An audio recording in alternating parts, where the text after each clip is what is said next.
The verses in the Bible are vibrational sacred language that carry spiritual authority, and reciting them aloud activates divine intention through sound and focused belief.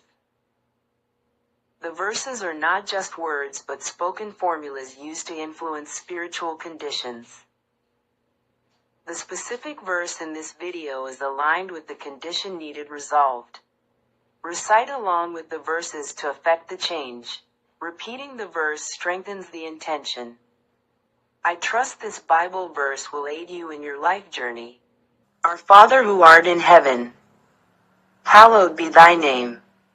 Thy kingdom come. Thy will be done on earth as it is in heaven.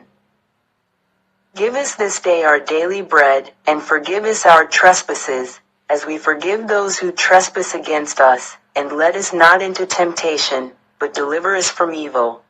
And forgive us our debts, as we forgive our debtors. For thine is the kingdom, and the power, and the glory, forever.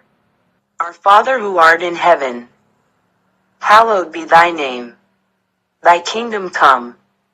Thy will be done on earth as it is in heaven. Give us this day our daily bread, and forgive us our trespasses, as we forgive those who trespass against us, and let us not into temptation, but deliver us from evil. And forgive us our debts, as we forgive our debtors. For thine is the kingdom, and the power, and the glory, forever. Our Father who art in heaven, hallowed be thy name. Thy kingdom come. Thy will be done on earth as it is in heaven. Give us this day our daily bread, and forgive us our trespasses, as we forgive those who trespass against us, and let us not into temptation, but deliver us from evil. And forgive us our debts, as we forgive our debtors. For thine is the kingdom, and the power, and the glory, forever. Our Father who art in heaven, hallowed be thy name. Thy kingdom come. Thy will be done on earth as it is in heaven. Give us this day our daily bread, and forgive us our trespasses, as we forgive those who trespass against us, and let us not into temptation, but deliver us from evil. And forgive us our debts, as we forgive our debtors. For thine is the kingdom, and the power, and the glory, forever. Our Father who art in heaven, hallowed be thy name. Thy kingdom come. Thy will be done on earth as it is in heaven. Give us this day our daily bread, and forgive us our trespasses, as we forgive those who trespass against us, and let us not into temptation, but deliver us from evil.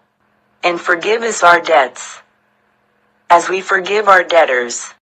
For thine is the kingdom, and the power, and the glory, forever.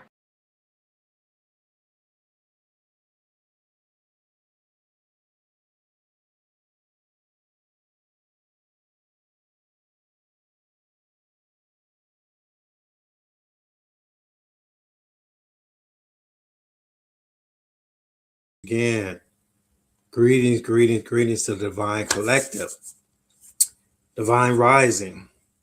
How is everyone today? Did you guys know that the Lord's Prayer is actually a spell too? We talked about Psalms being a spell, but I don't think people are as familiar with that actually being a spell too. So I think I'm doing okay. Divine Rising. What was your prediction? FX wealth energy. I don't know if it's wealth synergy, wealth energy, wealth synergy. Synergy, I think it's wealth synergy. But yes, the Lord's Prayer is actually a spell. Um, there's a key element in it that seems out of place. When you read Psalms, they don't read exactly as you think. Oh, so you were right again? They don't read exactly as you would think they would read. They seem to be written weird like. And so if you look at the Lord's Prayer, just as observation, and I really have to look up the actual, someone broke it down how a lot of it is actually each sentence is some type of spell or some type of reference to a situation. But if you look at part of it, it's like, forgive us our debts as we forgive our debtors. That speaks of prosperity. So that's that on that.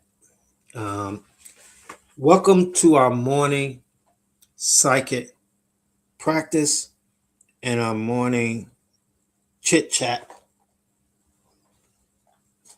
commentary. We're going to be doing 3 things today as usual. We'll start off with our Zender cards, where I have 5 cards, and you guys can keep track on your own which ones that you are predicting next. A little precognition. Why would they have words made up for things that don't exist? You know what I mean? Like, each psychic gift has a different name, like clairvoyance, precognition. Why would they have names for it if they're not real? That's one way to look at it, right? But as I was going through my morning media feed, making sure the world is still whirling, I'm at that age where I go outside to make sure outside is still, I look outside to make sure outside is still there. That's a funny meme I saw where it said this guy was drinking his coffee, checking on outside, making sure it was still there.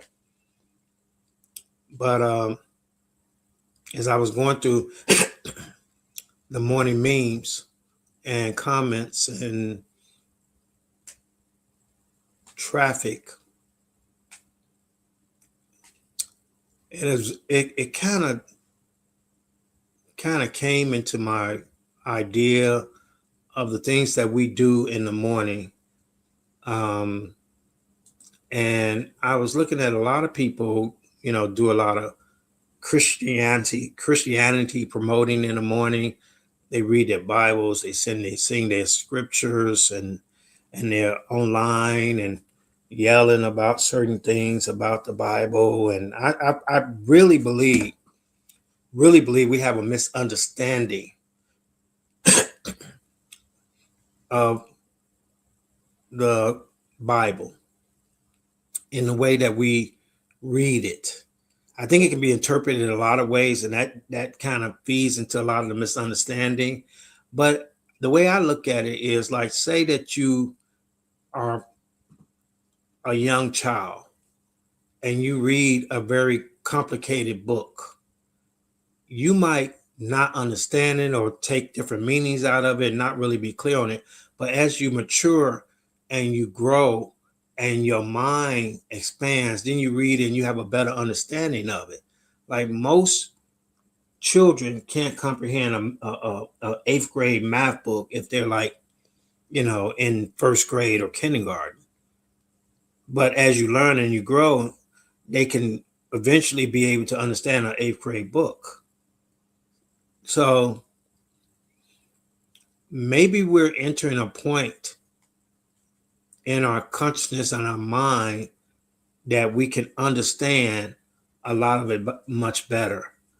I think that there are a lot of spiritual teachings. It doesn't have to just be Christianity. We're most familiar with Christianity if you're here in the United States. But there are a lot of different spiritual teachings, and I think they all have value. But I only reference Christianity because that's our common connection. I can relate to people on that. If they're in the west, in the Western Hemisphere, and if they are part of America, they have some understanding or beginning or connection to Christianity, and that's where I used to start the conversation at. But a lot of people get up and that's their morning process, and if it helps them, it helps them, you know. But I always encourage that our morning process be, journaling. You should always journal your dreams. Get up and write a few notes, or even a recording. If you don't want to, just take time to record it. Just turn on your recorder on your phone and recite your dreams, or what you thought about as you sleep. Because when you play them back to yourself, you'll have more understanding sometimes. Um, Chakra work. I always promote that first thing in the morning. You should, for your, before your feet touch the ground, is to actually, check your chakras, starting with the root, right? The way I do it, I generally receive my consciousness back into this form, just visually allowing my godness, or whatever you want to describe it as, my higher self, the part that's God in me. Okay. And I receive it back into this physical form, because we've been doing all kinds of astral plane traveling, and going to different things, and doing being connected back to ourselves, sometimes, a lot of times, in our dream state. But receive it back into this form, and then I connect with this star. And if you've been following me, this star is what I call Earth. Earth is a star. We refer to it as a planet, but if you looked at it from another point in the galaxy, it would be a star. So this is called Earth Star. So I connect down to Earth Star, and then Earth Star, starts me on my journey back to my journey through my chakras. So as you receive your consciousness down, and then you connect to Earth Star, then you go back up, and it almost follows like the path of Kundalini awakening each day. It almost is like a path of Kundalini awakening, right? Receiving your divine guidance down, your higher self down, and back into this plane of existence, into this physical form, and then rising it back up through your root, the I am, your sacral, I feel, moving up through the solar plex, which is I do, and the heart chakra, which is I love. And then we go to the throat chakra, which is I speak. And then we go to the third eye chakra, which is I see. And then we eventually get to the crown chakra, which is I know, right? And I can break down what each one of those means in depth, but that's generally the short version for each one of those chakras. I know as I know I'm connected to everything. I am a part of the great I am. A lot of people say, like, when Christian theology, they ask who was God, and God said, I am the great I am, which is kind of a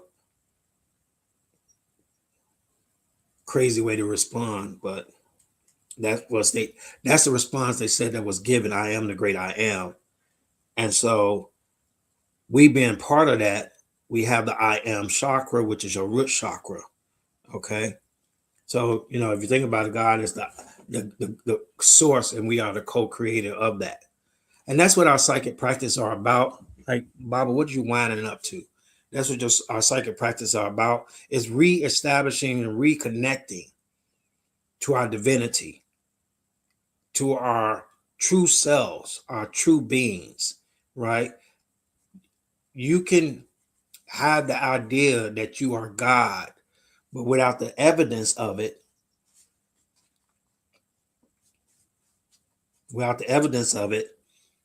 how do you stand in that truth? Our voice and convincing other people, because we're not trying to convince anyone. We don't try to convince anyone of anything. We respect people in their journey. But how do you stand in your truth of being a part of the great I am, or being a co-creator? How do you stand in that truth? And you do that by reawakening yourself, rediscovering yourself. And through these psychic practices, we reconnect to our supernatural self, our divine self. Okay. And so that's why we do this. But I was talking about the morning practice of the chakra work, and then we have the meditation, 2 or 3 minutes.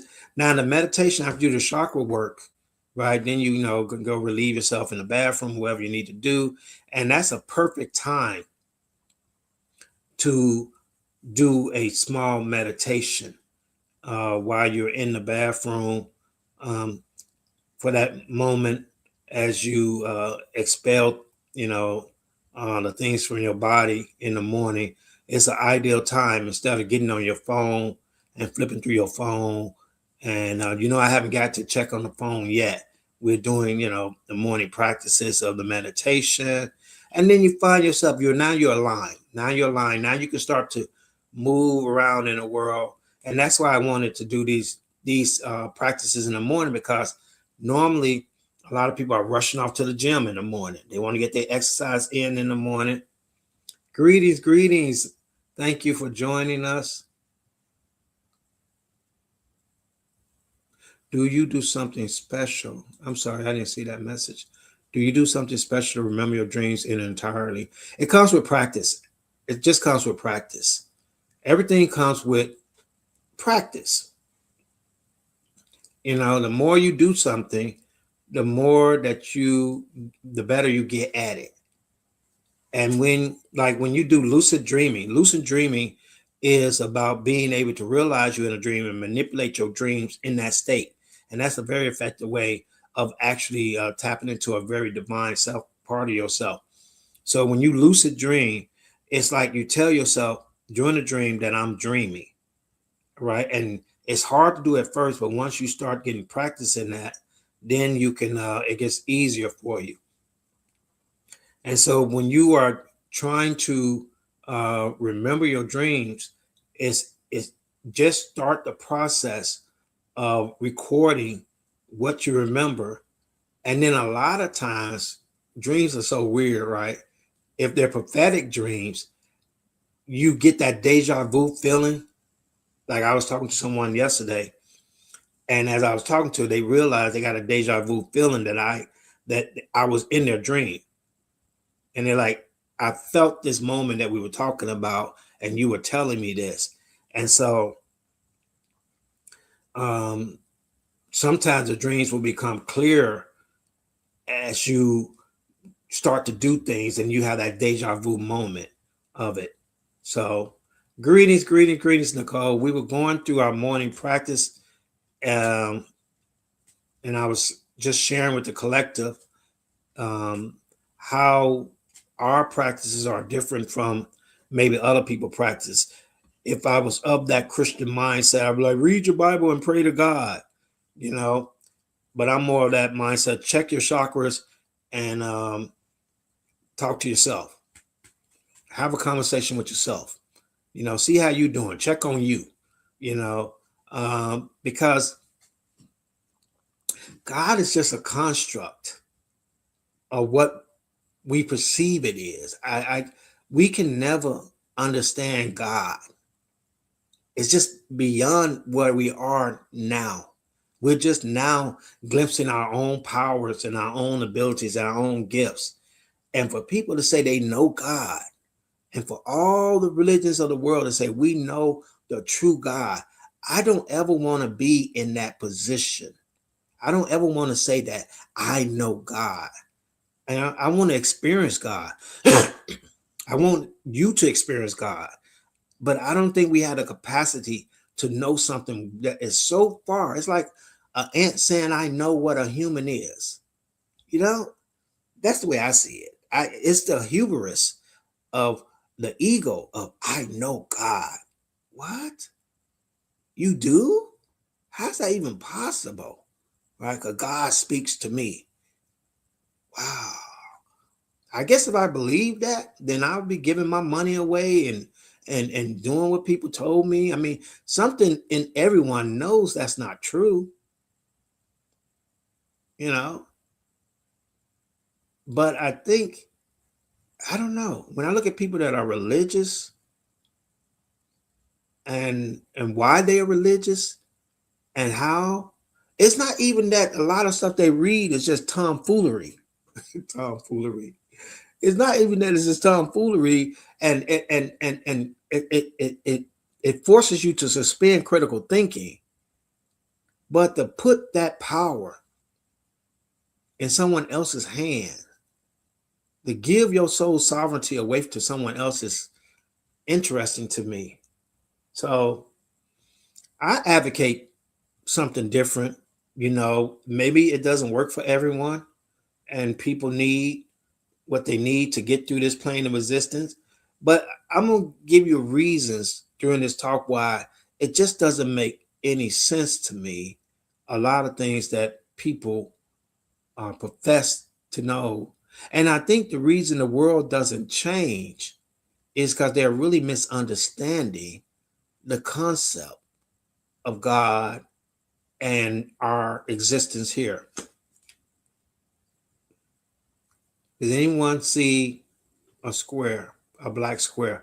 We're doing our psychic practice, and this is to awaken our God-like gifts and abilities.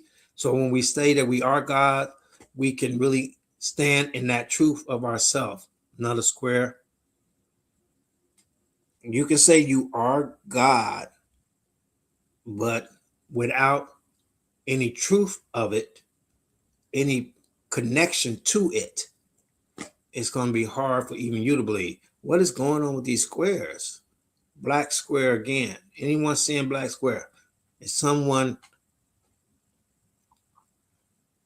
changing the card?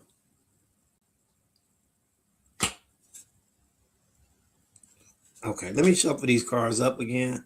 That is crazy work. So we talked about the morning practices, and I hope you guys have good morning practices, because your morning practices are what sets your day up. A lot of monks say make your bed. Buddhist monks always say make your bed in the morning, because it gives you a sense of accomplishment that you have completed something today, and it readies you for the day. You should always make your bed in the morning. I always say record your dreams. It could be a message from source. It could be clarity for you in a matter, right? And then check your chakras. And then use a little time to check in with yourself, all right? I always advocate that, you know.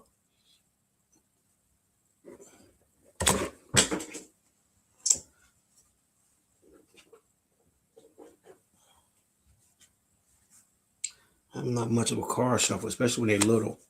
Anyone see the wavy lines? So when people say, what do we do this for? Why do we do this for? We're reawakening our gifts, reawakening our abilities. You'll find to be yourself more intuitive. You'll find to see that you're more insightful the more that you work on your gifts and your abilities. These are just the baby gifts. So I was looking at this situation around MAGA. Those in America know what MAGA are, and people who are MAGAs, right? Proud MAGAs. And a lot of them are trying to denounce that.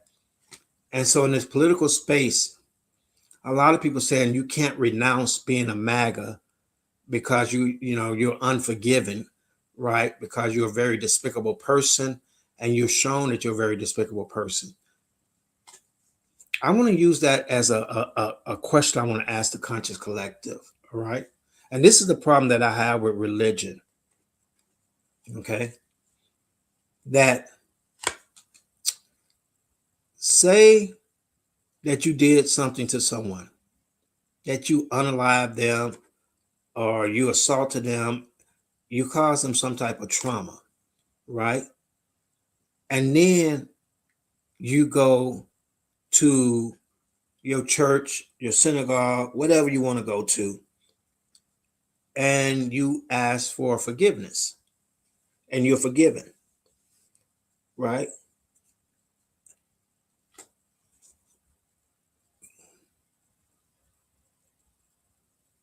See, this is the problem I have with that is you're asking for forgiveness from someone that wasn't that didn't um, that the wrong didn't affect them. Okay, you're saying, if you come to me and I say, well, you really did this to me, you even if you unalive me and I can't say anything, and you and then turn to say yourself that I'm forgiven and you're good with that God has forgiven me, and I'm like, how's that even possible?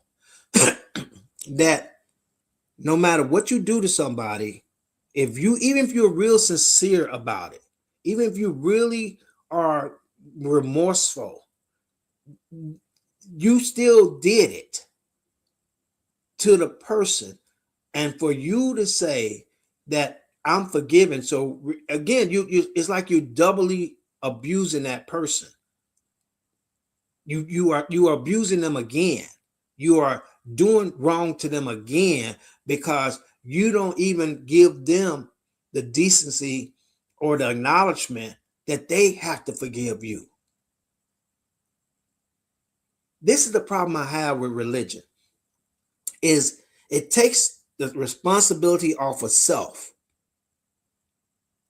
and it gives it to some imaginary entity, but it doesn't give accountability that you have to that individual. For you to say that God, anyone see this? God has forgiven me. It's like the hell with what I've done to you, Linda.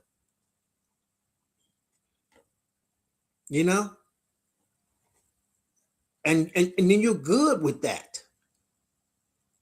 So the hell with what I've done to you, but God has forgiven me and I'm okay now. I'm going to heaven. It's just some weird concept. See, in spirituality, there's no hell or heaven, but you have to correct that by experiencing it in a future life, maybe even in this lifetime.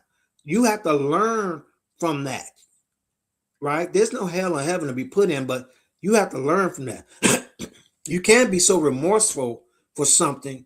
I don't know if I told you guys this, but I used to work for a Jewish employment service, JVS or something like that.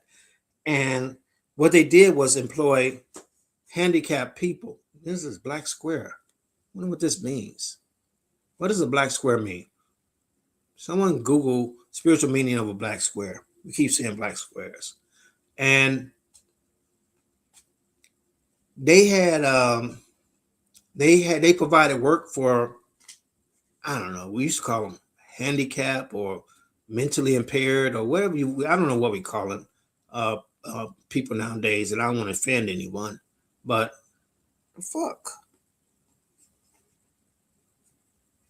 We're gonna take these black squares out. Anyone see this?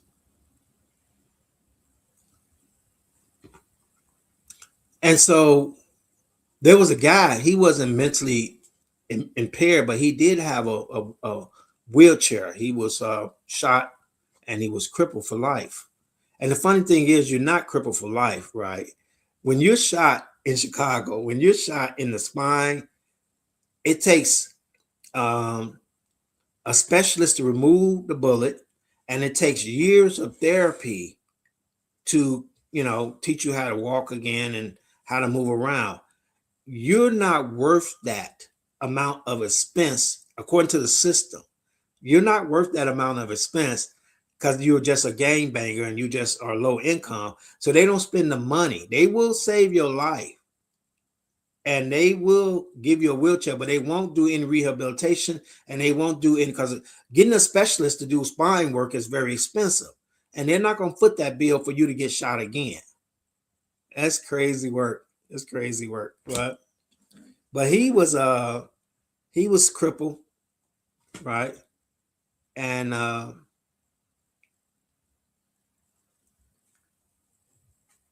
in this working with them,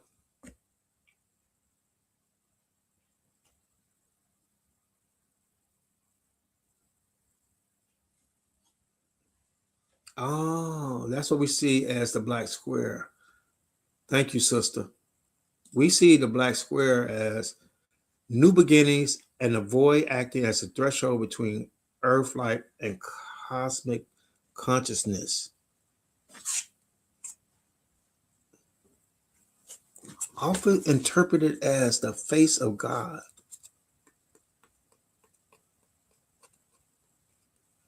Wow.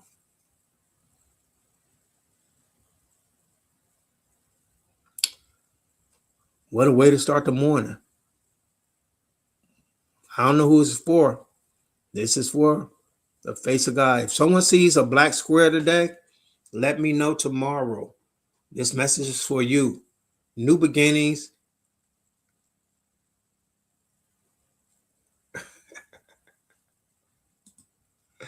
Oh, that is divine. That is divine. That's what I strive for. So he actually was paralyzed from the waist down. And so and I was the manager in the facility. And so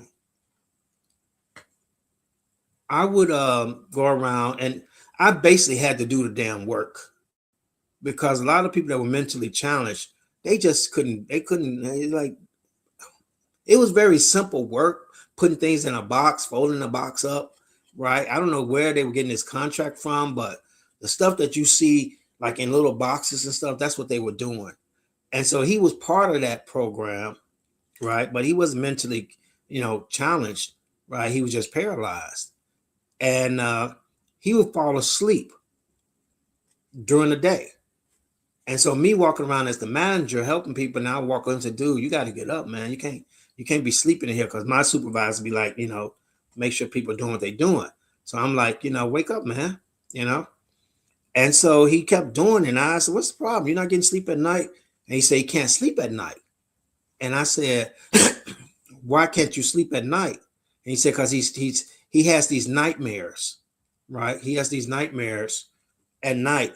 He used to be a Peastone Ranger back in the day. I don't know if people are familiar with the early gangs. I think, what's his name? Bishop Ford or whatever his name is. He started the Disciples. He's still in jail, right?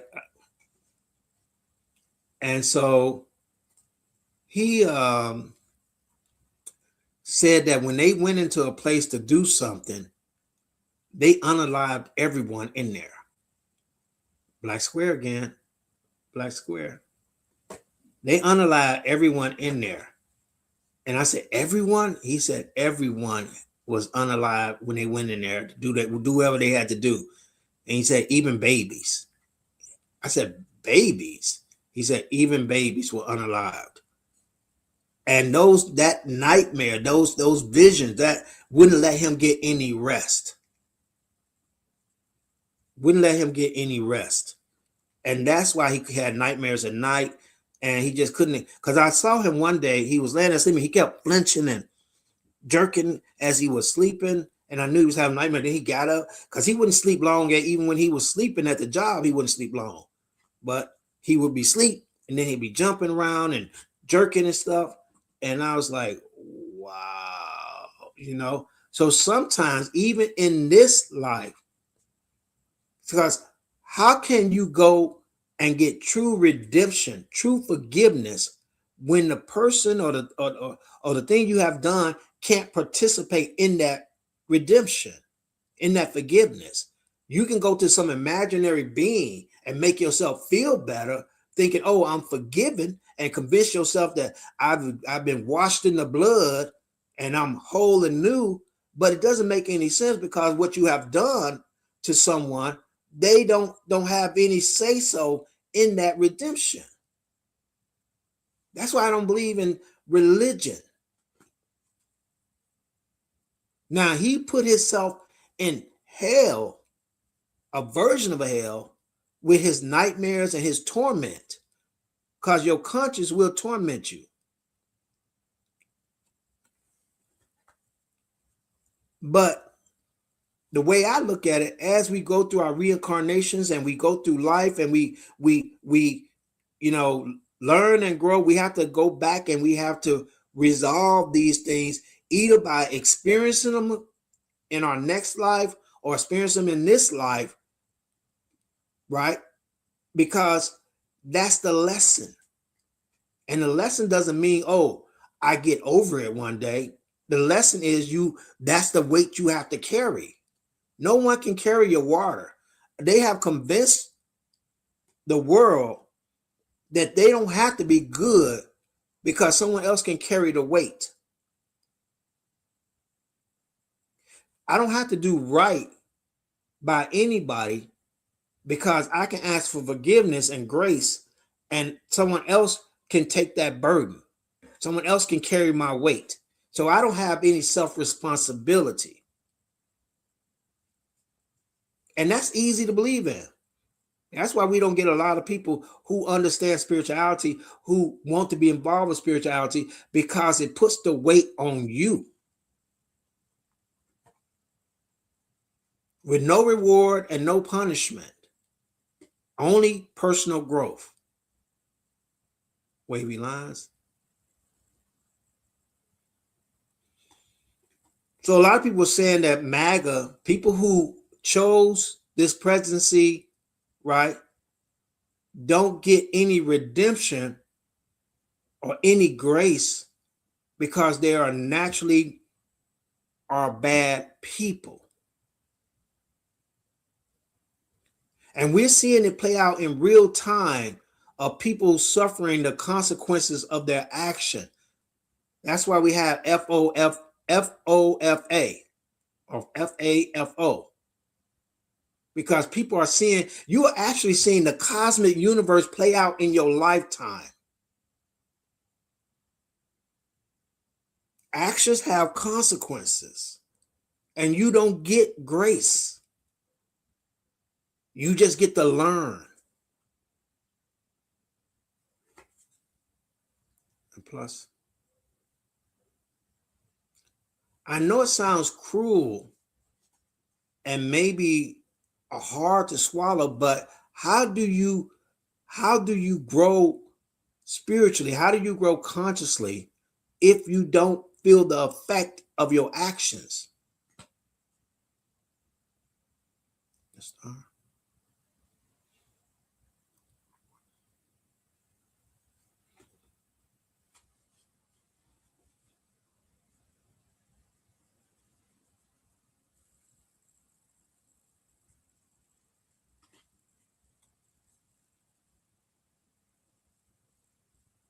And we'll see black square again.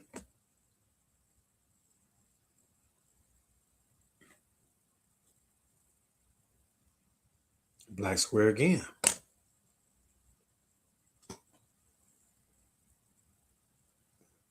The face of God. Let's say interpret it as the face of God. I can do that. I can understand that this being interpreted as our mind receives it. God works as a high frequency that we will refer to as love. But if we wanted to receive it, it will be sacred geometry. So the square probably represents that. Something to think about. Another thing that bothers me about religions, wavy line, is how excited a lot of people who profess Christ as their savior are excited about the war. They're almost giddy about the war or conflict or whatever the hell they're calling it, right? Because in their theological teaching, right, we're going to do a couple more. We done. We are done with these squares, people. We are done. We get it, universe. We get it. We get it. We get it. We get it. We get it. We file a complaint against our higher selves of beating us over the head with symbolism and synchronicities. But they're excited about the loss of life. They're excited about the potential of this being a world-ending event. They're very excited about it because in their theological teaching, this heralds the coming of God. And so they want God to come back. And so they like, oh, well, when you go through wars and Israel's attacked, then that means God is returning. I know somebody who's a Jehovah's Witness ran up on me and say, see, this is in the Bible. God is returning. And they're so excited about it. All right. And I have a problem with that because that's a sick way to look at the loss of life as something good, beneficial for you. But also, you're under the mistaken impression that you are going to be raptured away or brought into the bosom of God, that you are great enough to sit on the right seat of God and get some crown authority. No one qualifies for that unattainable goal. No one is that good. Stop thinking that you are that good. Understand that you are learning lessons, that you're growing, that the things you used to do, you're going to try not to do anymore. You're going to try to be a better person.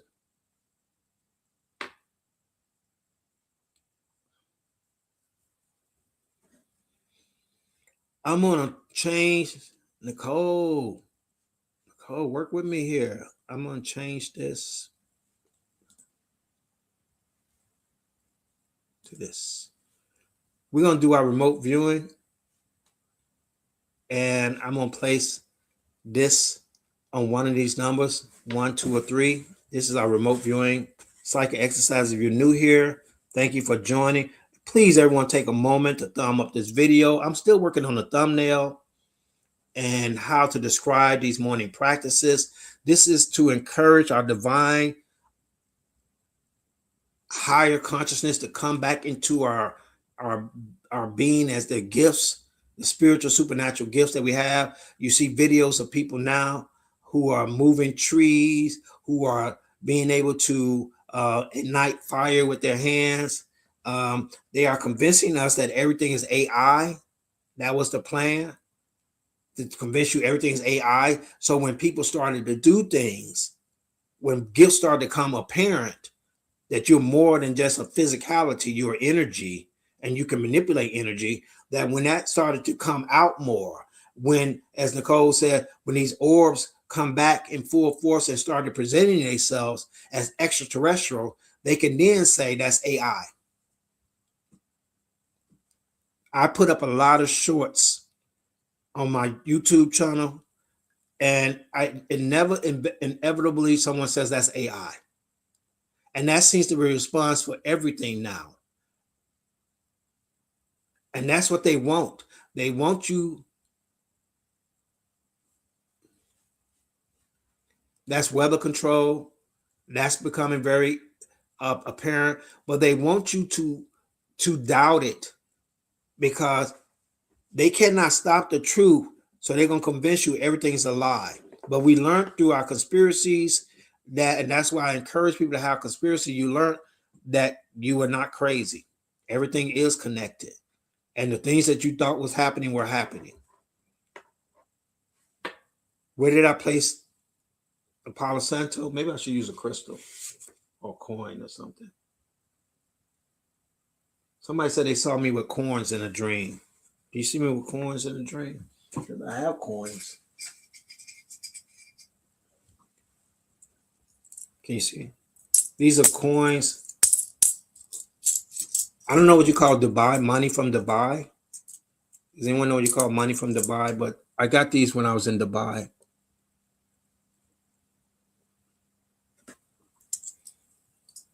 I don't know. These too hard to pick up. I don't know. This is bad. It doesn't really matter. But people assume that they are so righteous and so devout that they will actually be the one that God is going to take away to heaven. And all of y'all are going to hell. Who is like that? I'm not like that. Who's like that? If you think that God is such a highly righteous entity, you think you can that you think, oh, I guess if you think you've been forgiven for everything, right, and no matter what you do, I guess you think you can go too. You think I could go up there. So there was this African guy on YouTube telling people the rapture was going to come. Number 3, he was like, the rapture is happening on such and such day. Do you guys remember that? He was like, the rapture is happening on such and such day. Place this on 1, 2, or 3. Please tell me where I placed it. You can write it in your little notes or take note. And he was like, the rapture is going to come on such and such day. And so when the rapture came, nobody, if you're not familiar with Christianity, and I grew up in Christianity, Christianity is the belief that Jesus will descend in a cloud, and then those that are righteous will be snapped away, taken away in a blink of an eye to sit on the right hand of God. That's the belief, right?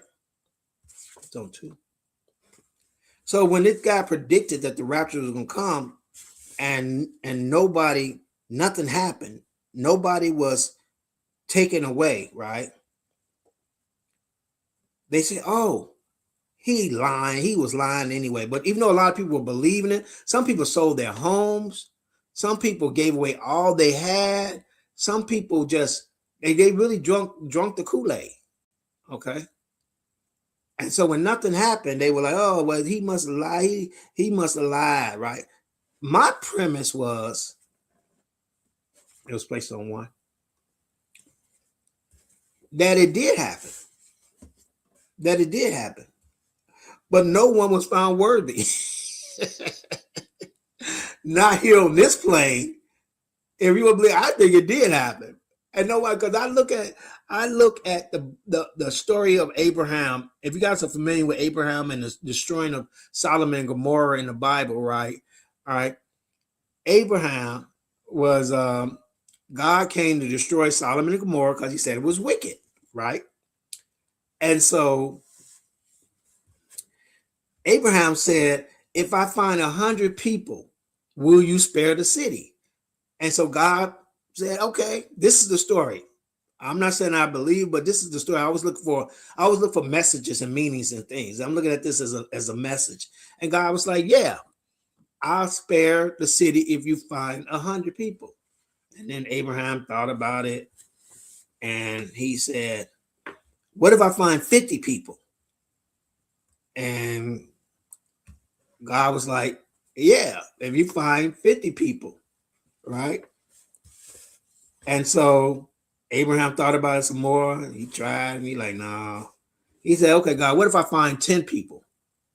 And God was like, according to this biblical story, God was like, if you find 10 people, I'll spare the city, right? Well, we know Sodom and Gomorrah got destroyed because Abraham couldn't even find 10 people. To me, it illustrates that in your own words, God's judgment is negotiable. God's mind is negotiable. I'm talking, if we're just talking about the way they perceive Christianity, receives it and perceives their religion, that God's mind is negotiable, which is crazy work in itself that God would be negotiable in your own teachings, right? And people say, well, God knew he wasn't going to find people. Then why was God playing with them then? Right? Why would God be playing with them? And that's just stupid, right? But Psalm on 3. My thing is that if we take that same idea and we look at the rapture and we say, you know, God says, well, if all these good people, I'm going to snap them away just before the end of the world so they don't have to go through the times of tribulation, right? I'm going to snatch them away, right? Maybe there was no good people to be snatched away. maybe God like, oh, ain't nobody here to be taken. Oh, they all effed up. Believe me, they effed up on so many levels. We ain't nobody worthy of it. So I think it did happen. Just nobody was worthy. See, they don't want to say that because they all want to believe that I'm worthy. I'm this, I'm that, I'm that, you know. But you know who you are. You know you don't live up to no qualifications of what you set, the standard you set. You don't live that. But as spiritual people, we understand that Christ returning is not some entity coming from heaven, right? It is Christ consciousness coming back in you, returning to you, that you start to understand, right? That love is the highest vibration, that you should work clearing your chakras, that you should have a Kundalini awakening. That's what Christ returning actually means. That love principle, that love equation comes back into the matrix.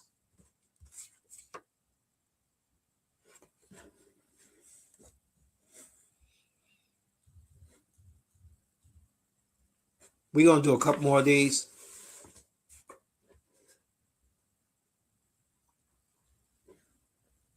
So they're very excited about what's going on. They're excited about the 183 children that were unalived because the United States made a mistake, right? They're excited about all the people that are being displaced because just you're a psychopath. Just admit you're a psychopath. If you are excited about other people's misery, and we had to talk about this.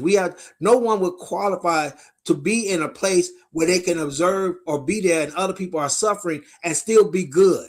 You cannot be good and rejoice in other people's suffering because that means you have no empathy and you're a psychopath. I don't get it. Well, they had a chance. It doesn't matter. If you are a good person, you want good for everyone, regardless. This is why we know this is a false belief system. This is why we know that it does not serve the human consciousness. It only serves those that don't want to face the reality of what it means to work on yourself.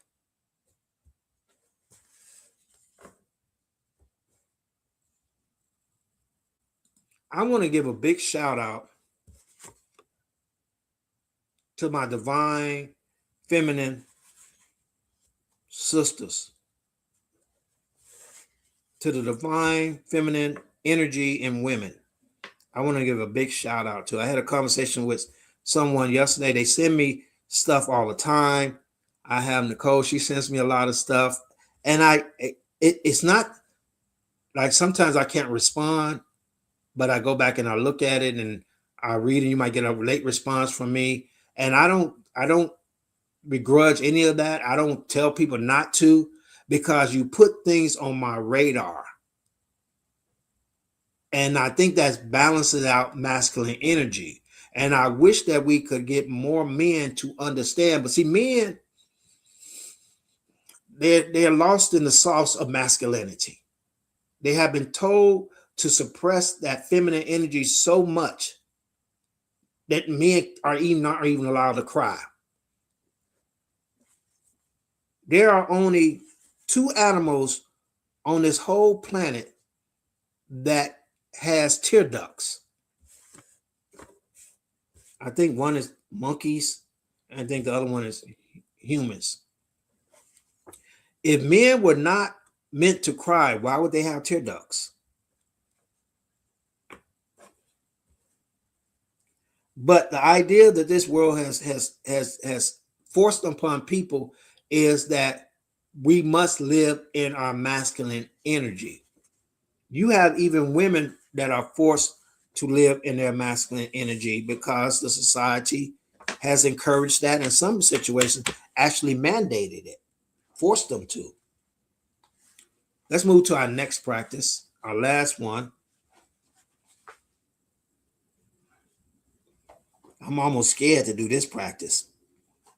This practice is actually read my mind, but it's done with my all-seeing eye cards, and I always get lost in the sauce when I'm doing these cards because they're so pathetic. But I think if men really understood and was in touch with their feminine energy and appreciated the feminine energy, I mean, women can put you up on so. Thank you, thank you, thank you, thank you, thank you. Yeah, see, I'm doing so much here, but thank you. Women can put you up on so much because women are actually portals to the divine, to the unknown. I think I refer to all of that God, all that other is the unknown, the unknowable. I'll even go as far to say the unknowable because you don't have the capacity to understand it, to grasp it, or anything. We call it the unknowable. See, a lot of man-made ego is saying that we can understand anything. No, you cannot understand. You don't have the mental capacity. That's like saying a dog could understand anything given enough time. No, it can't. No, it can't, because it doesn't have the mental capacity, because it wouldn't even fit in the physical space of your mind. The only way you can do it is removing yourself out of its way and channeling it out, removing the self and channeling it out. But feminine energy has the capacity to portal into this unknown. This is the thing about they can a lot of belief systems can tell you where you're going, but none of them can tell you where you came from. You guys ever thought that was weird? They can tell you going to heaven or hell, but they can't tell you where you came from.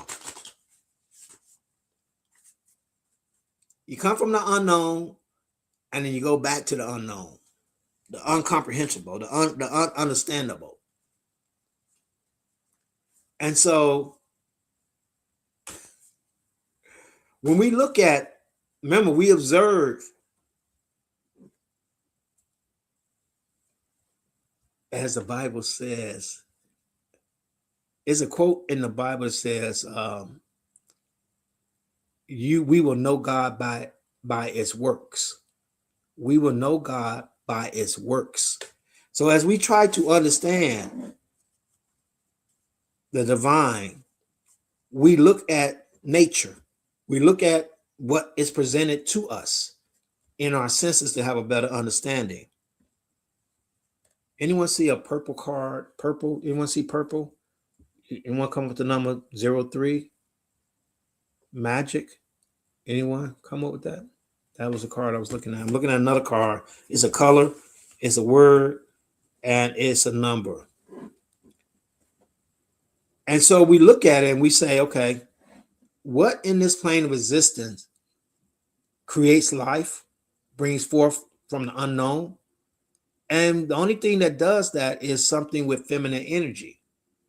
In our own species, is women that bring forth that unknownness. Okay. And we're coming back to the point where feminine energy is going to take the lead.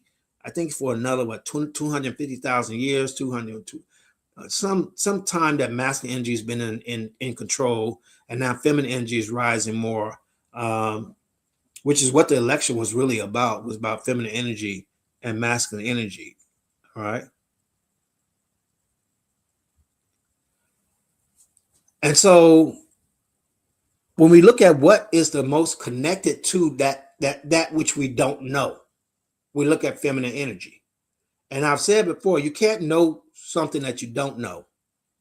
You can't know something that you don't know. So it has to be presented to you.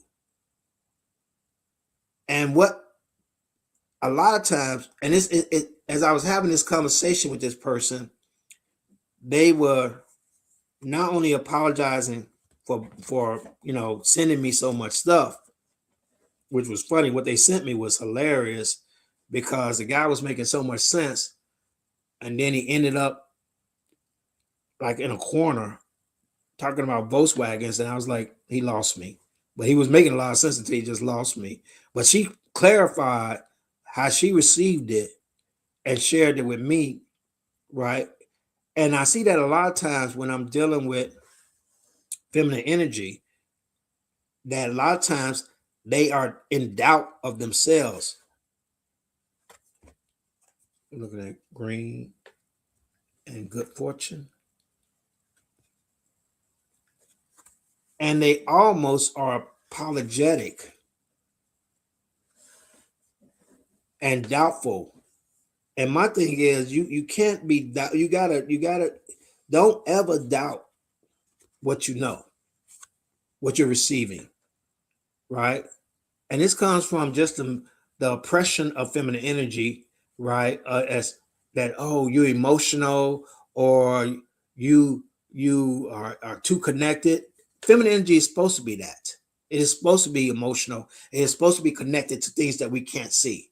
All right. That's how it actually creates life from the unknown. Okay. It's part of its makeup. And you have to accept that as women, as feminine energy, and stand in that truth of that. I'm looking at a color and a word.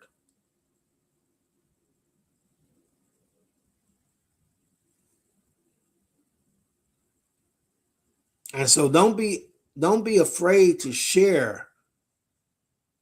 And I would go as far to say that a lot of times you're in the space where you can't share or where it doesn't resonate with you because of the space you choose to be in.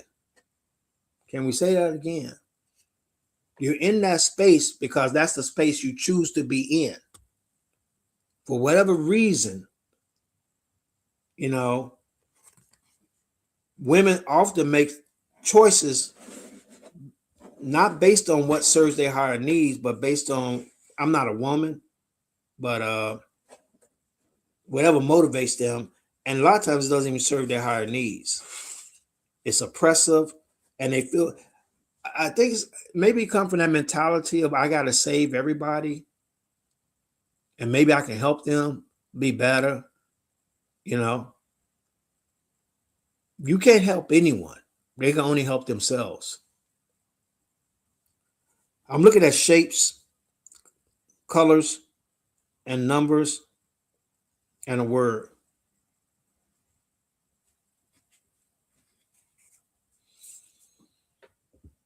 These colors are very muted, as Nicole said yesterday. It's kind of a lilac. I mean, I wish I had the correct. If I had, I'm gonna get some better equipment. I'm supposed to have a little mic here, but I think everyone hears me okay. But I see a lot of people with little mics and stuff. I don't know if this is going to become a real thing. I enjoy doing it. I enjoy connecting with the Connect collective. I met some really interesting people. Uh, we're here because we like each other and we're able to connect with each other on things that we find interesting. And so I want to continue to do this. I'm going to try to continue to do it with the help of the Conscious Collective. Because this is all we got. This is all we got is each other. I'm looking at a color,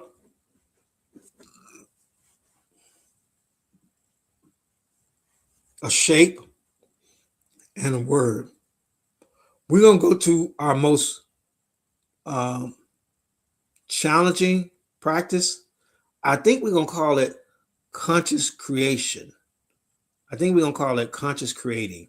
Conscious creating. We had a long name for it. I don't know exactly what to call it, but it's where we all add to a prompt and then create an image. And I'll go over what we did yesterday and what we did Saturday. But I'm going to need input from the collective. We're going to do it a little differently, and hopefully that'll get more engagement from the collective as we create the image. This is the shape I'm looking at. It's kind of greenish.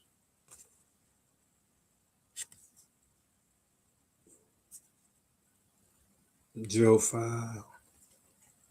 And affluence is the word. I'm not picking up anything from the cards yet, so that's a good thing. I can go through this.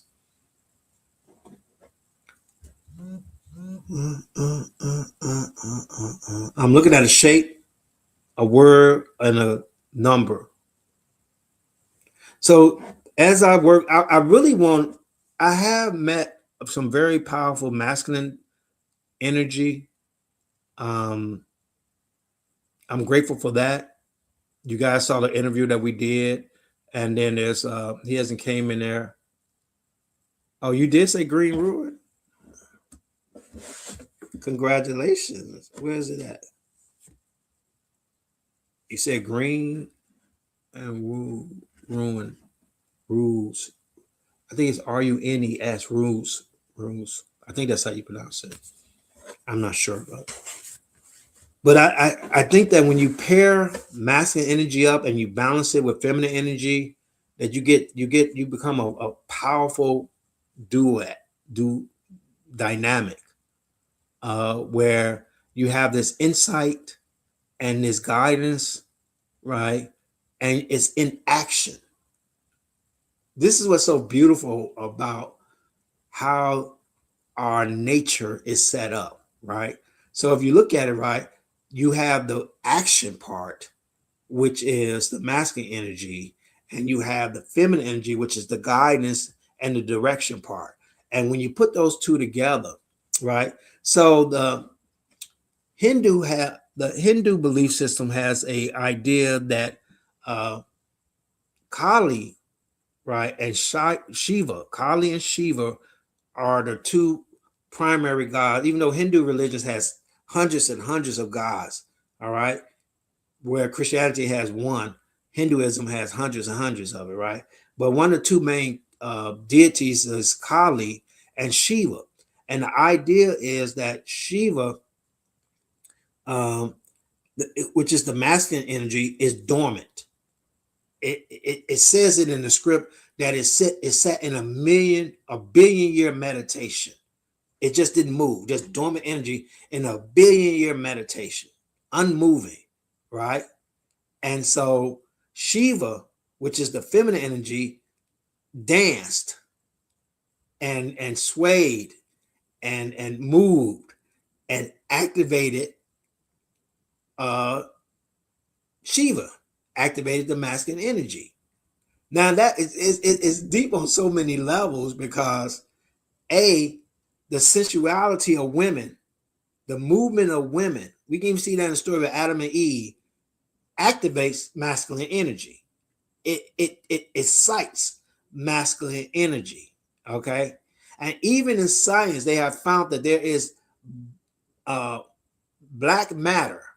The universe is made up of black matter, and there's a force, right? What matter is it called? It's called another type of matter. There's black matter, and I can't think of the other name of it, but it activates black matter. Black matter is just dormant. It doesn't do anything, but the universe is made of it. And so when we look at it, like we look at these spiritual teachings, and they mirror what science is discovering, and they also mirror like certain stories in the Bible where you had Adam dormant and you had Eve enticing him, right? And so a lot of times in Christianity, they say the woman is the harlot. She's not to be trusted. She is of Jezebel. But if you look at it from a expansion point of view, that woman can actually create the God in you. Let's go down this rabbit hole for a second. You guys with me? Let's go down this rabbit hole for a second, right? We have Adam, and we look at it as a personification, but look at it as an energy, right? Adam is an energy. It's an obedient energy, right? Then we have Eve that comes into, and we're going to say it was Lilith. If you know the story of Lilith, most people don't, they just totally blow past Lilith when they talk about Eve, right? But Lilith was the first woman created, all right? Read the books they don't want you to read. That's the books you want to read. You want to read the stuff they don't want you to read, okay? So Lilith comes into the picture, right? And she tells Adam, we don't have to obey nobody. They said we can be gods and we do it ourselves. And so she seduces Adam or convinces Adam or whatever. Eve moving her hips. Adam like, what you talking about, girl? What you talking about? Right? I mean, they even have in the scripture that a woman cannot teach because she was the first one deceived. Was she deceived? Or did she bring godhood unto man? Did she give Adam godlike powers?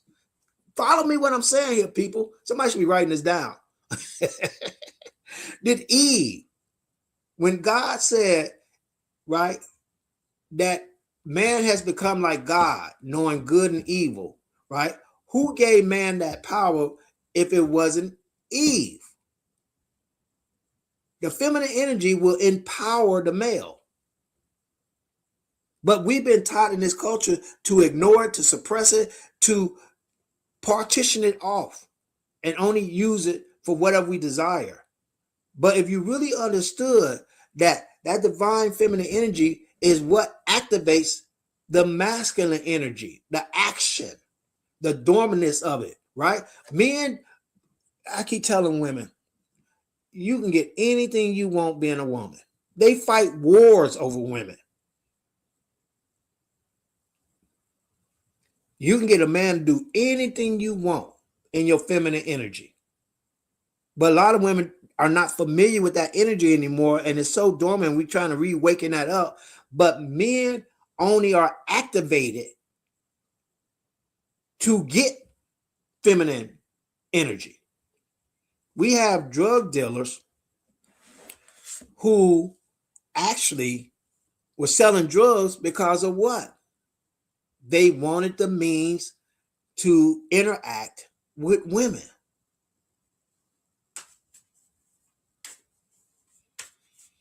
So you see this thing playing out from the cosmic level all the way to the macro level, where we have that feminine energy that affects that dominant masculine energy.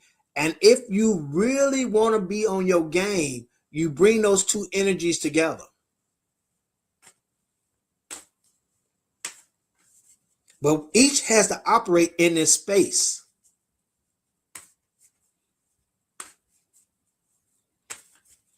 Let's do a couple more cards, then we need to move on. I'm looking at a color, a word, a number, and an image.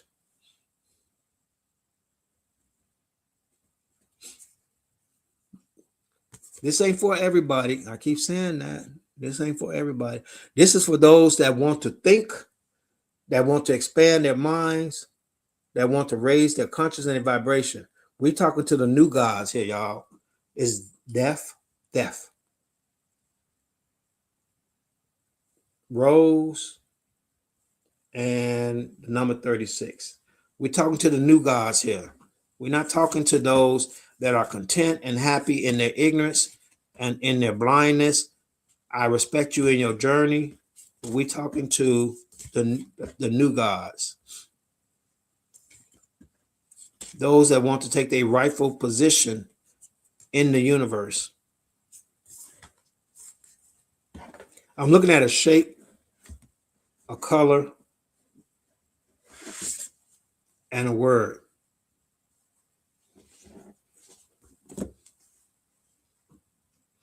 Divine rising, divine rising. You guys are with me today? I'm going to ask for your engagement in 1 second in what we're calling conscious creation or manifesting, or however you want to view it. We're going to be working on that in 1 minute.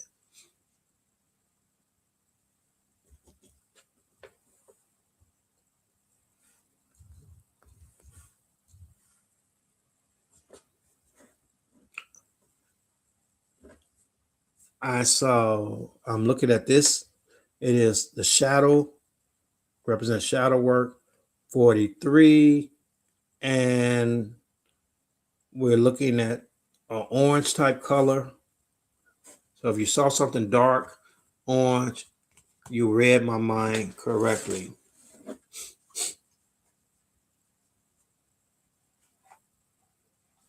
What are we celebrating today, y'all? What are we celebrating today? It's always something that requires some form of consumerism. When I travel and they have a celebration, it's not about consumerism, it's about family and connection. But we have all types of celebration, but it's always about consumerism, some way to spend your money. Let's do an easy transition, hopefully. Let's see if we can make this easy. We're going to go into our next phase, which I'm calling well, that's the deal that it's crazy because people were celebrating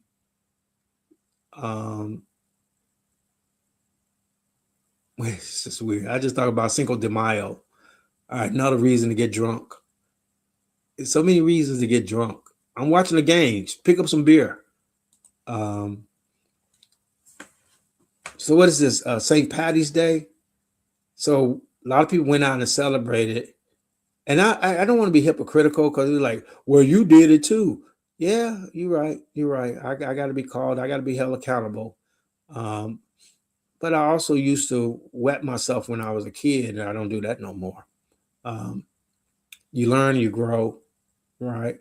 But they were celebrating over the weekend Cinco Valent, I want to say St. Patty's Day, because it's a holiday. People celebrate the weekend before if it's too far away from the weekend that's coming up. You guys know how that works. But again, people are going to be out drinking again, talking about let's go out for St. Patty's Day, have some drinks. We all Irish. Just it's a very interesting world we live in. But let me bring up our image from, I want to say, Saturday, as I discuss what we're doing here. So as we work on our gifts and reading minds and precognition and remote viewing, psychic practice, part of that is, I guess we're going to call it, is conscious creating, is using our collective energy to create an image, which I then turn into a prompt and I have AI create that image. All right. This is a way that allows us to not only empower our ability to see what we desire, but also to work collectively in that energy of everyone, coming to create an image together as a conscious collective. And so we created this image Saturday as I ran a practice, and these images are offered on Gumroad, and the links are down in the description. If you want to support the conscious community, you can pick one of these images up. There are a limited amount of these images. 10 is going to be the limit that we're going to put on each image, and that you guys can just purchase down through Gumroad. It'll help with all the things we need to do as part of a conscious community to build this out. I thought this would be a good fundraiser idea, that we create an image together, and then that image is offered to the community as a way of supporting the work that we're doing here. So the links for all these images will be down in the description. So this is the one we did Saturday, and we did one yesterday, and we had some input to create one yesterday that I think turned out really good. It was a slow rendering of it, but it finally came up. And so this is the one we did yesterday. We started with a prompt of a woman statue. Someone gave an idea that it was 25 feet tall. We had the cobble streets. I think FX said that they wanted cobble streets in it. So again, these are images that we create together as a collective. They're one of a kind image because you're never going to get the same input from the same people that they did the image the last time.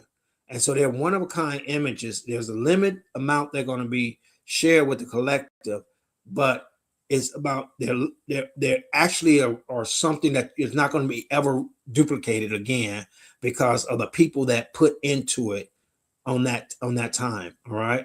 So I think you recognize the value in that. And if you want the image and you want to support the community, then you can just click on the link and purchase one, and you'll be one of only 10 that will be given out. So on the next image that I want to create, right, I thought I'll do it a little different. I want input from the collective on it, but I don't want it to start with a certain idea. I want you guys to take a moment, close your eyes, and tell me what you see.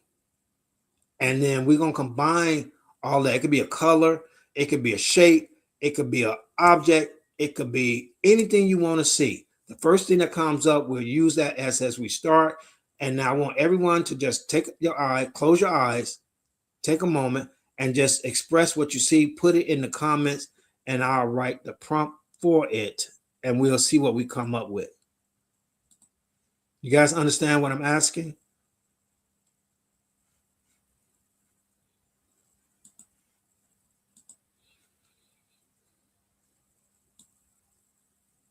What's our first prompt?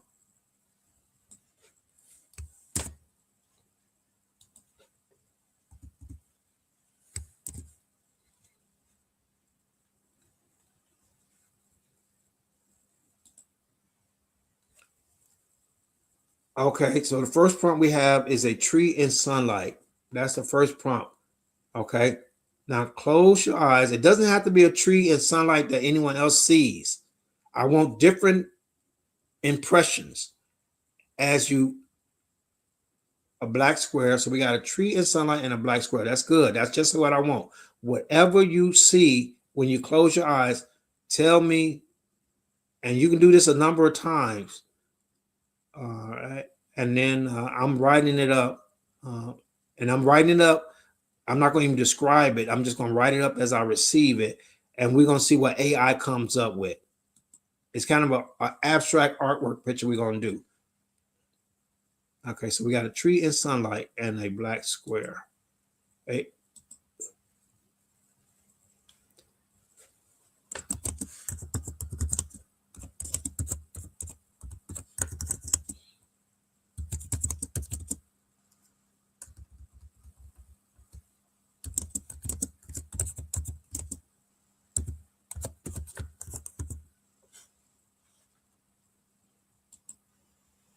Do we have any more input?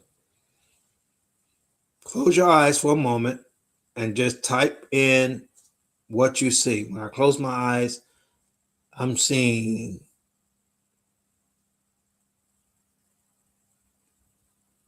some type of red wind.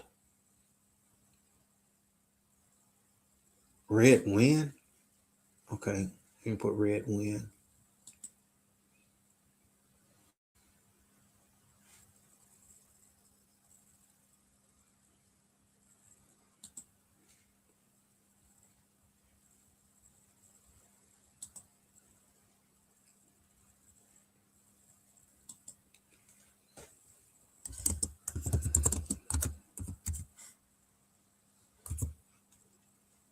We got any more?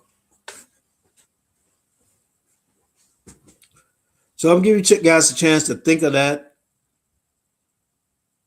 And just let me know what you're coming up with, what you see. It's something else I wanted to share. I may talk about a lot of black issues for obvious reason. If you haven't discovered, I am actually black in this reincarnation of my divine self. I've come to this form as a light tower. Light tower?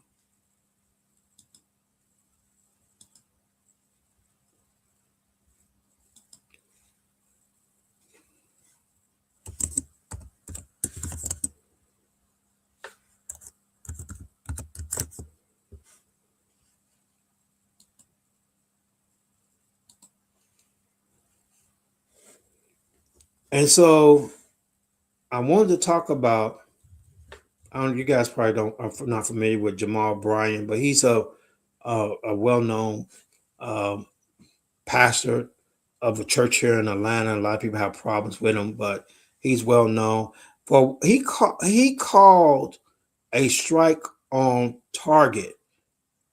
All right. Now I don't know why Target. Are we coming up with any more shapes, any more ideas? I don't know why Target actually made the statement that they were not doing DEI when they could have not said nothing. They could have just not said nothing. But Target CEO came out and said, we're no longer following DEI. And that angered a lot of black people, right? Target jumped on that bandwagon quick, right? So Jamal Bryant actually said, well, I was the first time I've heard, he was the first one I heard saying about having a strike or boycotting Target and not supporting Target as a business. So people started to boycott Target. I don't know how effective or how many people participated in that, but that was the idea, to boycott Target. And I guess Target felt the pressure. Hexagons. Anyone seeing anything else? We adding that?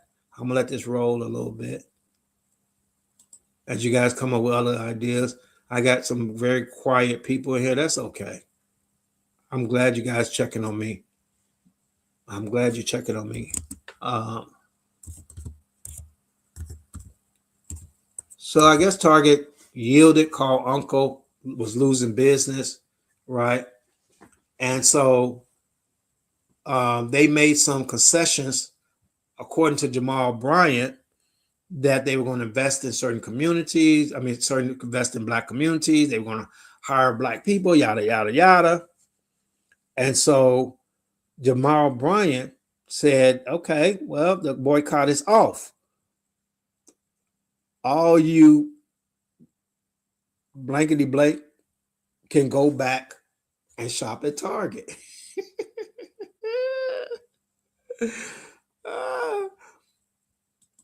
And I guess that irritated a lot of,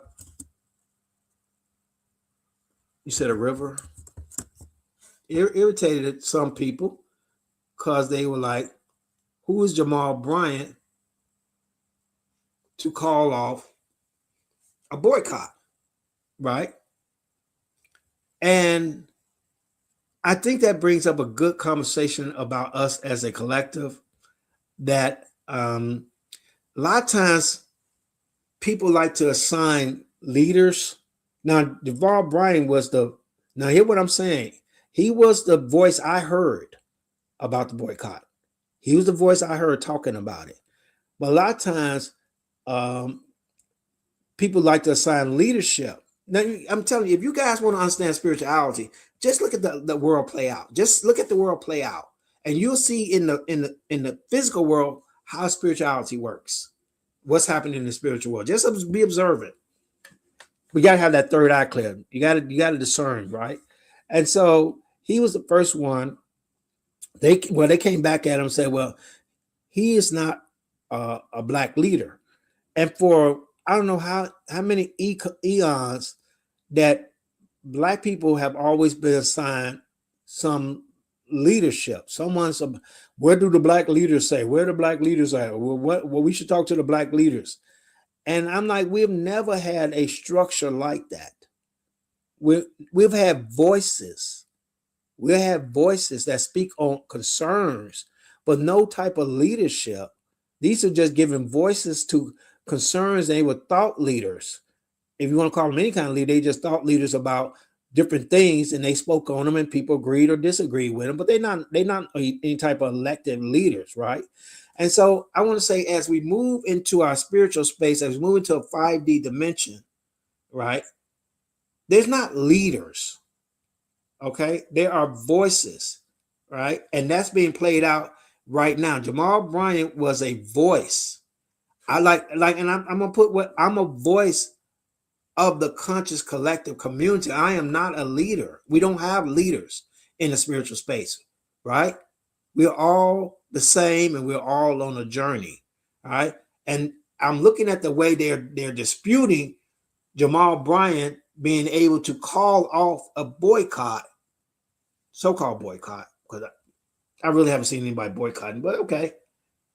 And like, it's the pushback again. It's the feminine energy coming to the forefront again.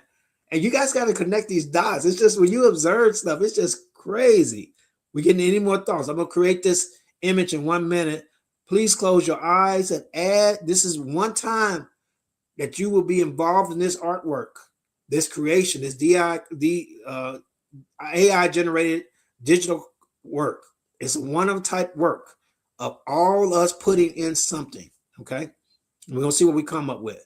But again, you see the feminine energy actually setting the parameters of 5D Earth in 3D Earth, that there is no more leadership, hierarchy, right? Patriarchy, right? Orbs. How do I know you're going to come up with orbs? Okay. Should I say plasma orb? I don't know what that is, sign Trinity, but if you're talking about, if that is a black square again, that is, I don't know if you've been part of this conversation. Okay, let's see plasma orbs. Thank you for joining us. Thank you for adding. Okay, so we'll say plasma orbs.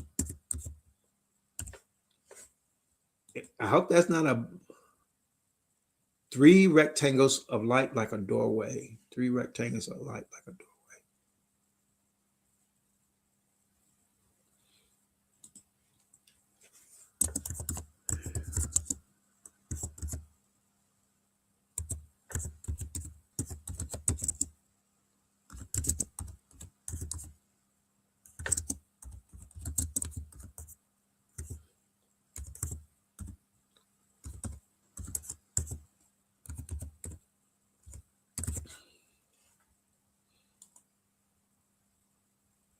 Okay. So sign Trinity, what was the shape? What is that shape? All right. Thank you for joining us. So we look at how the feminine energy, once again, is setting the parameters of 5D Earth, where you don't have a matriarchy, well, a patriarchy. You don't have a matriarchy. You have voices.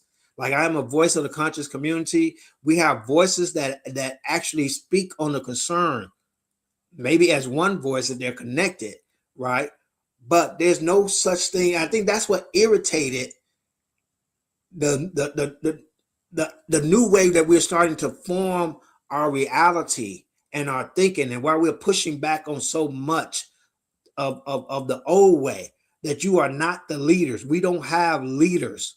We have conscious voices that, like, this is one lady, I don't know her name, that I listened to, and I think of her as a thought leader in the black community, the black space. And I listen to people as thought leaders. They're not my leader. They weren't elected. I didn't choose them. But sometimes people can put into words what the collective wants.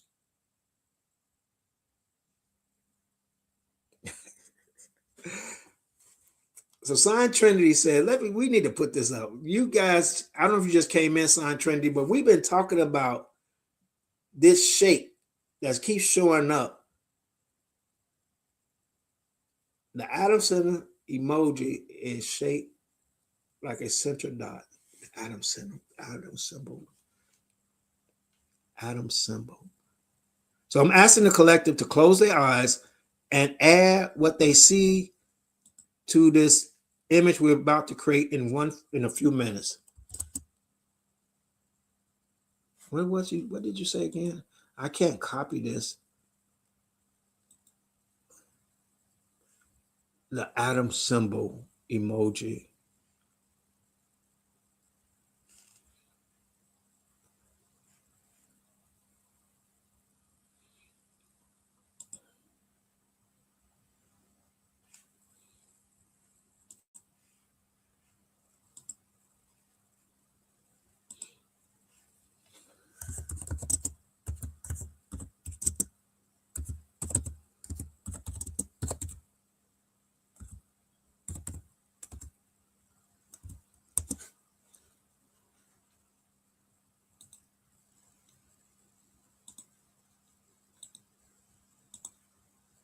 Are we almost done?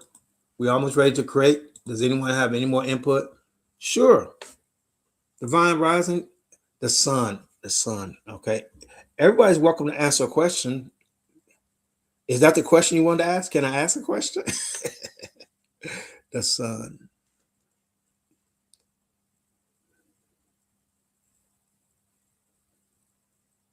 For some reason, I have that energy where people don't think they can ask questions. And I'm trying to get rid of that energy. Linda says the sun.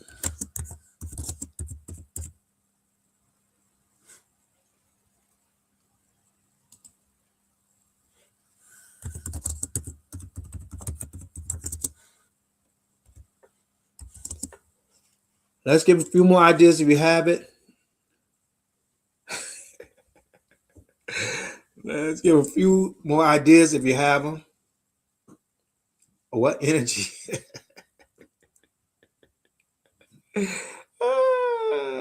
What energy is around this image? You mean what platforms am I on?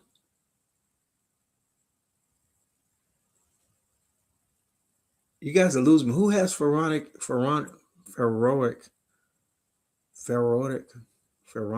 energy in you?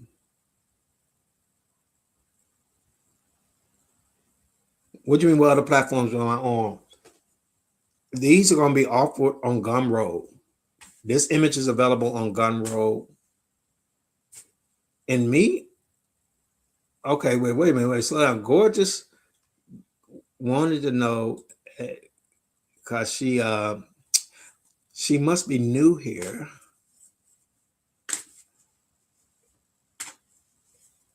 Okay, I'm not going to do it. All right, listen up real quick before we create the image. I'm not going to do it. This is for. What are we talking about? Oh, okay. All right, gorgeous. Thank you for joining us. What we try to encourage is that people know themselves. And we do that through our psychic readings, our precognition, even this exercise that we're doing now where we're creating an image. We encourage, or I said we as a conscious collective, encourage the divine in you to take a more prominent role. And that is able if you work with us, if you're part of this community, you learn how to scan your energy yourself. If you're very empathetic, you learn to discover if that's you or someone else's energy you picking up. If you understand your chakras, you understand yourself, you can determine what energy is around you. I want to bring out the divine in you. So it's not mainly that I read other people or I encourage people to read other people. I encourage people to read themselves, right? To discover through their own discernment of their third eye what energy is surrounding them, what space are they in. It's all about you here, not someone else actually telling you something. Does that make sense? Did I make any sense? I was about to answer you, but I'm not going to. That was my answer. That was my answer. I want you to be able to read your own energy and read the energy around you. And there's ways that you can learn how to do that through different practices that we share. Okay? I want to bring that divine spark out of you. We're moving from, and that's why I was talking about the feminine energy actually taking the lead. We're moving from this hierarchy of top down and more into this energy of, of being a collective dynamic where we know ourselves and we know each other.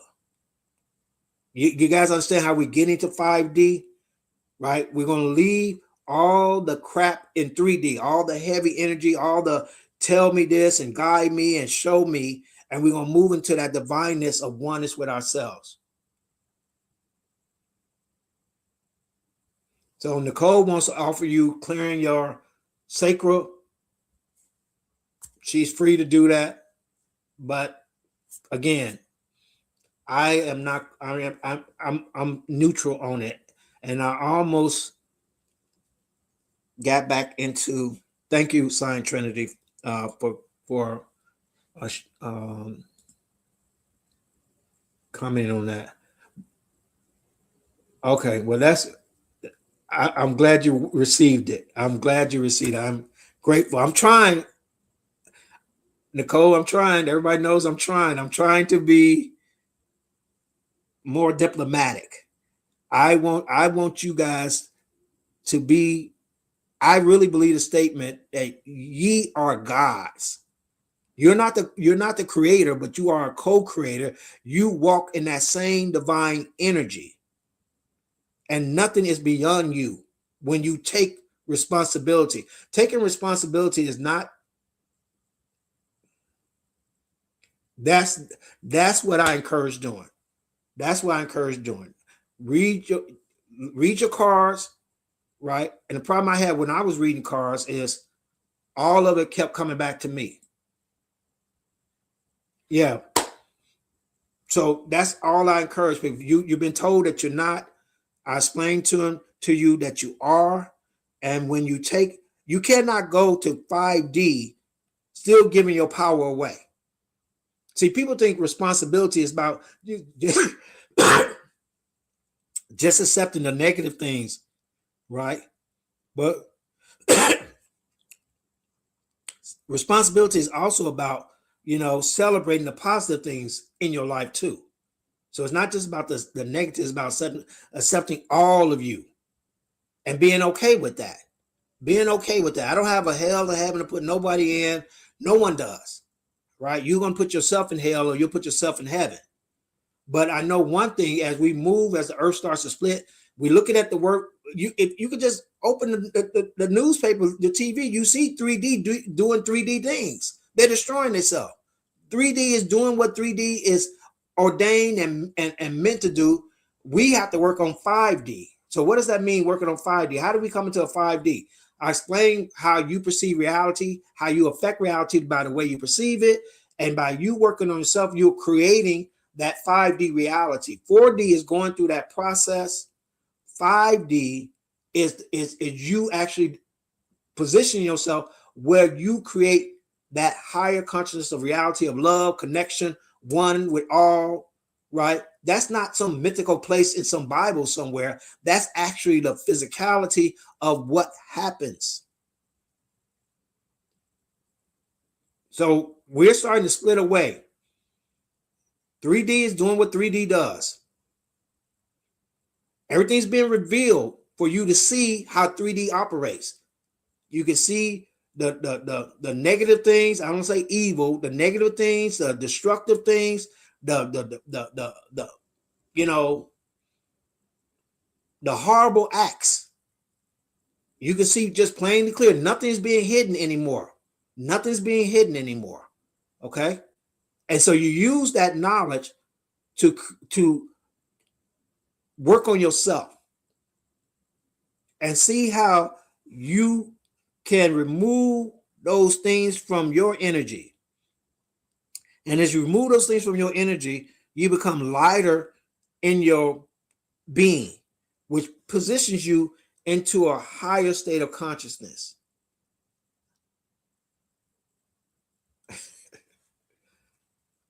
Well said. Well said. We are learning ourselves while the world is turning up. They doing something. They doing something. And I'm working hard to connect with those that are willing to hear. You can live in your defensiveness. You can root for there are no good people in war. That's just impossible. There's no good side. It might be the winning side and the losing side, but there's no good side in maiming and murdering people for whatever reason. This is not the only way we can operate. And I've said that feminine energy is going to take a role in this because they're going to come up with new ways and new ideas on how we can live together in harmony. We make fun that women, all they do is talk. Maybe we need more talking. Women are very sociable. They're very connected. Maybe we need that. Because masculine energy is about defense. It's about action. And we as our consciousness evolve, as we move past that, we get into a higher state of thinking, a higher state of consciousness.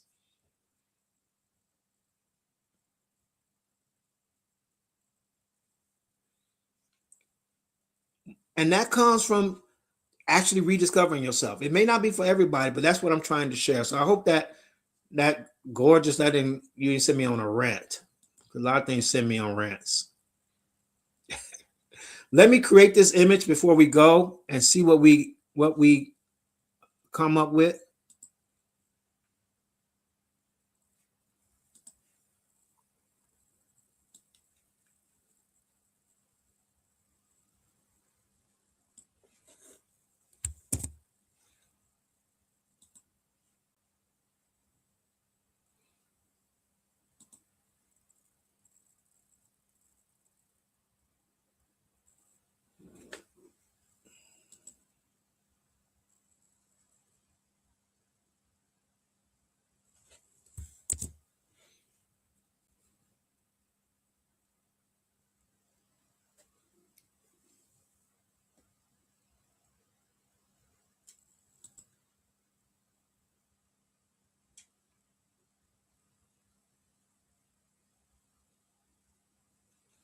All right. I was working on that.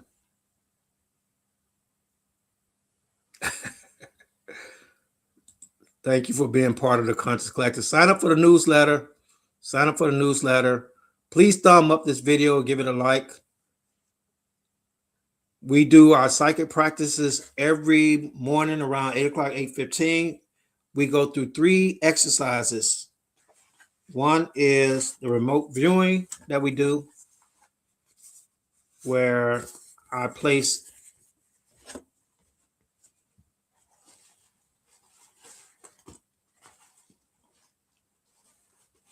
Palo Santos on one of these numbers, and you tell me what number I placed it on. That is the remote viewing exercise that we do. We work with our Vintner cards, where you guess the next shape that comes up. That's our precognition exercise. And then we also do read my mind, where I look at one of these cards. These used to be my tarot cards, all seeing eye, and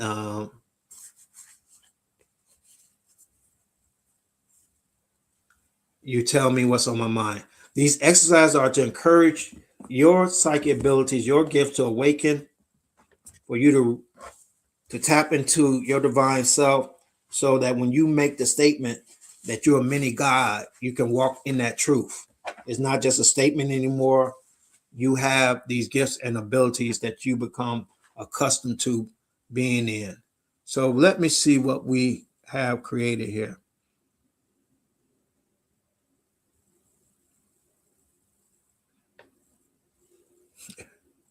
I like this. I like this.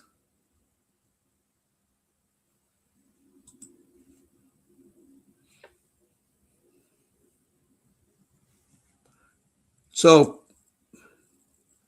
this project is called 3/17/2026. Okay. And this is a one of a kind, one time creation of this conscious collective gathering. This is never to be duplicated again.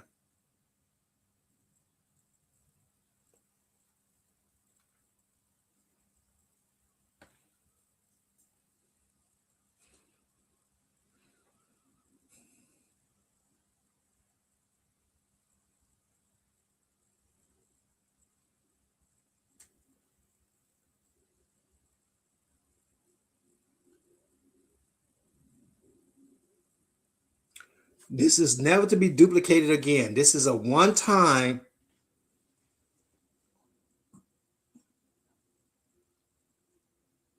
creation of all our general input. This is offered on Gumroad. I'll be pasting it on Gumroad. There will be a limited amount. If this resonates with you to purchase it, there will be a limited amount, only 10.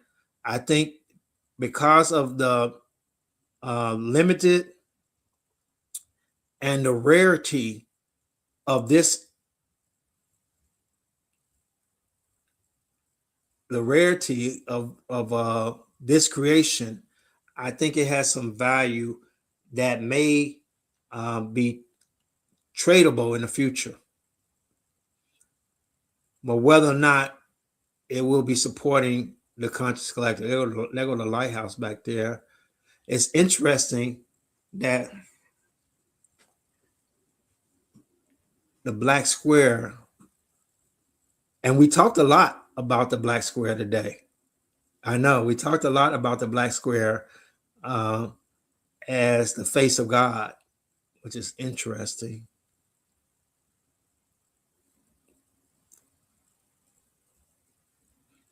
I want to thank you guys for sharing your thoughts and allowing us to create this one of a kind piece. We'll be offering it on Gumroad. If you want to support the Conscious Collective, the link will be in the description. And you'll get this digital download of this creation. We're going to work on these pieces. I think this is kind of a new concept to people to, how can I say this? This goes hand in hand with what I was talking about of us projecting our reality, creating the 5D earth, right? You have to be able to visualize it. You have to reject what you've been taught, the negativity, the defensiveness, the scarcity. You have to be able to let that go. And then, but on the other hand, you got to be able to create something. So you need to practice on how, you do that. And that's what this exercise is allowing you to do, is to tap into that creator, that co-creator in you, and be able to create the reality that we're going to live in. So I expect they're going to get a little bit more interesting as we understand, as we become more dominant in our abilities and our gifts. But I really appreciate you guys' input on this and helping create this one. This is piece number, and it's going to be the dates, 3/17/2026. Okay. If you are interested in piece that we created before that yesterday, I think it was this one. No, that was Saturday. It was more of a traditional piece. I want to go more with the abstract. So I'm asking you, whatever you see in your minds at that time, we're going to add into the image. Okay.